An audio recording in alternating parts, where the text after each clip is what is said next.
Number one, do you think wealth creation is automatic?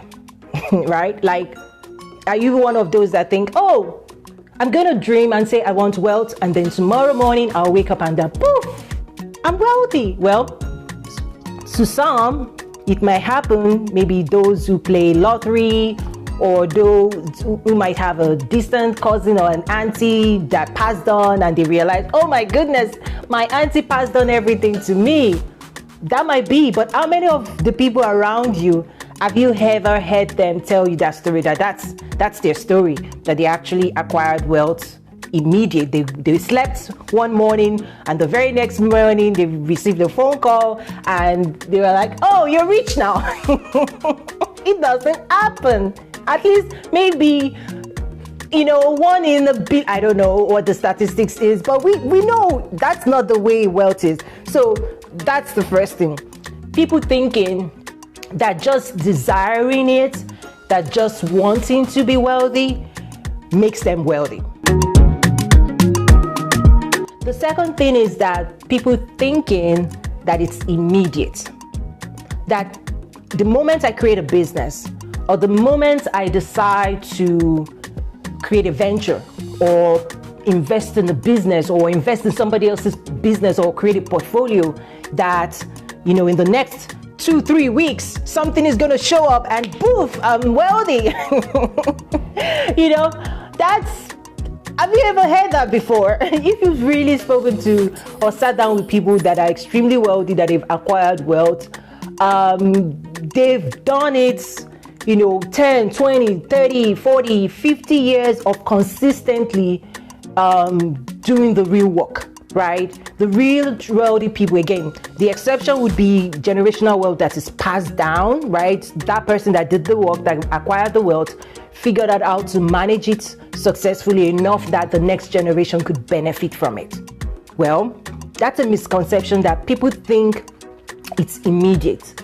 That when you sign up and create your LLC, then 6 months after or a year after, they're like, I'm balling, money. Well, I can tell you that's is that the reality? Let me put that out to you. Number 3, do you think it's easy? Let's take a pause. No. I think that from everybody that I've spoken to that are busy creating wealth, they're so busy that you don't see them on social media most of the time.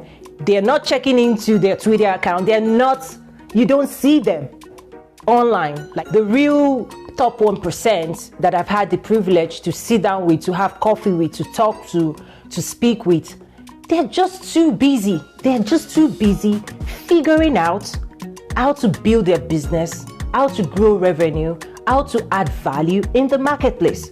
So that's a misconception. I want people to realize that when we say build your business, when I'm not saying it's easy, it's not.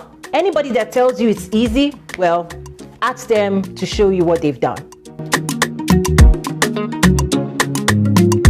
The final one that I will talk about is that you know how to do it, right? People say, I want to create a business and I know how to create wealth and I know how to, create value in the marketplace and I'm going to do it. And then year 1, year 2, year 3, year 4, and you're like, oh my God, I've not figured out the formula. How do you do this? And that's why the statistics out there in terms of how many businesses get created and how many businesses go out of business. The statistics are, they're massive. So for you to increase your chance of not being that negative statistics, of being the business that wins, you've got to go into this knowing that you may not know what you do not know. You have to go into it with a mindset that allows you to learn, a mindset that allows you to grow, a mindset that allows you to pursue knowledge and wisdom. That's key. Because many people say, I want to build a business, and they do build a business, but you find out that the business goes you just know, you know that story. I don't even have to tell you the story of businesses that we see in our communities that, yes, it's there, but is it successful? Is it going to last? Is it going to be passed down to the next generation? Is it really going to even add value to as many people as possible? Right? We know those businesses. So right out of the gate, I'm trying to say, don't assume that you know how to do it. Because if you do, then whatever results you're getting right now is because you're using the information and the knowledge you think you have, or you do have, and the results show, right? The results show. So those are the things I really just want to address up front before I go into how wealth is created. So let me